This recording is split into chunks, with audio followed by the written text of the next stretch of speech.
10일 사사기 6장에서 9장 말씀. 본문의 내용. 여호와께서 기드온에게 이스라엘을 미디안의 손에서 구원하라고 하셨습니다. 이에 기드온은 군사 300명과 함께 여호와의 지시에 따라 미디안 사람들을 공격하여 승리하였습니다. 그러나 에브라임 사람들은 자신들을 전쟁에 부르지 않았다고 기드온에게 항의하였습니다. 기드온이 죽자 이스라엘 백성들은 다시 바알 신을 섬겼고, 기드온의 첩의 아들 아비멜렉이 형제 70명을 죽이고 세겜의 왕이 되었습니다.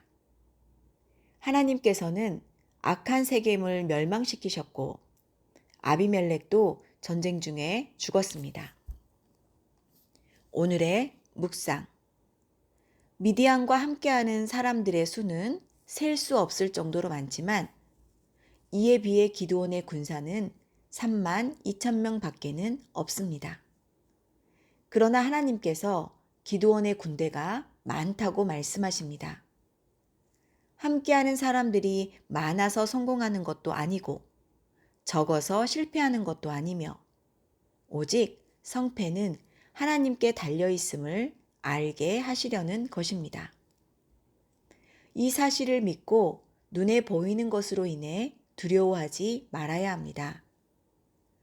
기드온의 군사 가운데 두려워하는 자들은 다 돌려보냈습니다. 아무리 강한 무기를 가지고 있어도 두려워서 벌벌 떨고 있으면 무기를 쓰지도 못하고 결국은 패할 수밖에 없기 때문입니다. 우리도 마찬가지입니다.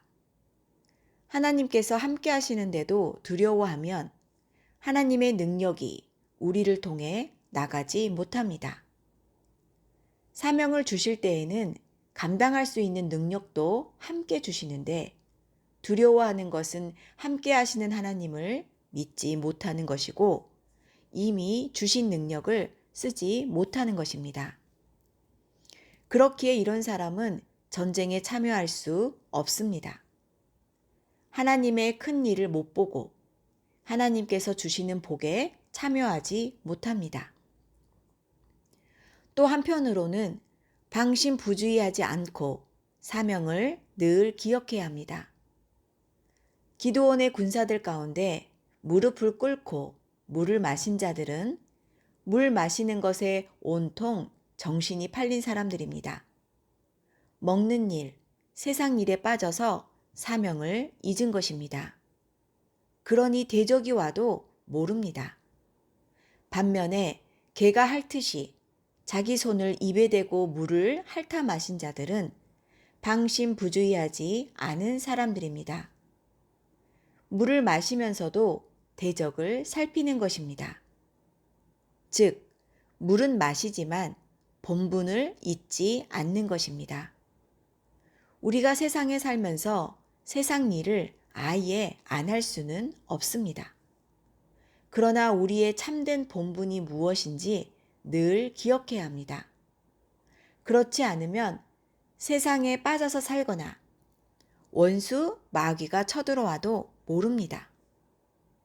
지금은 물 좀 마시고 나중에 가서 할 일 하겠다 하는 사람은 나중이 돼도 못합니다. 건강할 때, 젊을 때, 지금은 돈 좀 벌고 여행도 좀 다니고 나중에 믿는 일 열심히 하겠다고 하지만 나이 들면 돈도 못 벌고 여행도 못 다니는 것처럼 믿는 일도 마찬가지입니다. 왜 젊을 때 세상 경험만 하려고 합니까? 젊을 때 하나님을 경험해야 합니다. 건강하고 젊을 때 하나님을 더 알아가고 성경을 더 읽고 기도도 더 하는 것입니다. 그러므로 내가 정말로 해야 할 일이 무엇인지를 늘 기억하고 힘쓰되 하나님이라는 강한 무기가 내게 있는 줄 알아 두려워하지 않고 나아가면 어떤 일을 만나도 승리할 수 있습니다. 오늘의 질문. 1. 일의 성공과 실패는 무엇에 달려 있습니까? 2. 두려워하지 않을 수 있는 이유는 무엇입니까? 3. 나는 무릎을 꿇고 물을 마시고 있습니까? 손을 입에 대고 물을 핥아 마시고 있습니까?